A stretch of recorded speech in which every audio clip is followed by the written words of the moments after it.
আসসালামু আলাইকুম। চলে আসলাম একটি গল্প শোনাতে। ফ্রান্স কাফকা ছিলেন জার্মান ভাষার উপন্যাস এবং ছোট গল্প লেখক। দুর্দান্ত লেখক হলেও তার জীবদ্দশায় তিনি কখনো খ্যাতির পেছনে দৌড়াননি, বরং সবসময় বিভিন্ন মানবিক দিক, জীবনবোধ দ্বারা তাড়িত হতেন।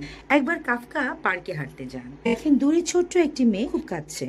জিজ্ঞেস করায় মেয়েটি জানালো তার প্রিয় পুতুলটি হারিয়ে গেছে। সেই মেয়েটি এবং কাফকা দুজন মিলে খুব খুঁজলেন হারিয়ে যাওয়া পুতুলটিকে, কিন্তু কোথাও খুঁজে পাওয়া গেল না। কাফকা মেয়েটিকে নিয়ে পরের দিন আবার হারিয়ে যাওয়া পুতুলটি খুঁজলেন, কিন্তু পরদিনও পুতুলটিকে খুঁজে পাওয়া গেল না। তখন কাফকা মেয়েটিকে একটি চিঠি দিলেন আর বললেন, এই চিঠিটি তোমার হারিয়ে যাওয়া পুতুলের লেখা। সেই চিঠিতে লেখা ছিল, দয়া করে তুমি কেঁদো না, আমি পৃথিবী দেখতে বেরিয়েছি, আমি আমার ভ্রমণ কাহিনী তোমাকে নিয়মিত লিখে জানাবো। এরপর তারা প্রায় দেখা করতো আর প্রতিবারই কাফকা মেয়েটিকে একটি চিঠি দিতেন তার হারিয়ে যাওয়া পুতুল লিখেছে এই বলে।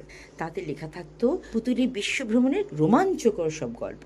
মেয়েটি চোখ বড় বড় করে সেই চিঠি খুব আগ্রহ নিয়ে শুনতো। এর অনেকদিন পর একদিন কাফকা অন্য একটি পুতুল কিনে এনে মেয়েটিকে দিলেন। বললেন, এই নাও তোমার হারিয়ে যাওয়া সেই পুতুল। মেয়েটি বলল, এই পুতুলটি মোটেও আমার হারিয়ে যাওয়া পুতুল নয়, একদমই দেখতে একরকম না।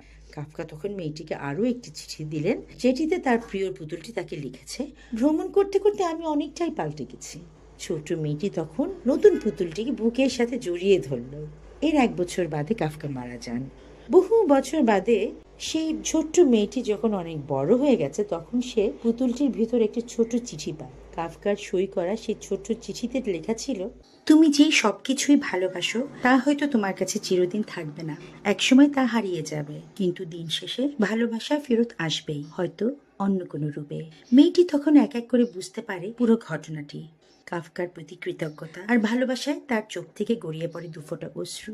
গল্পটি the diaries of France Kafka পড়ে অনুপ্রাণিত হয়ে রিচার্ড গটলিব এর Kafka and the lost doll article থেকে নেওয়া।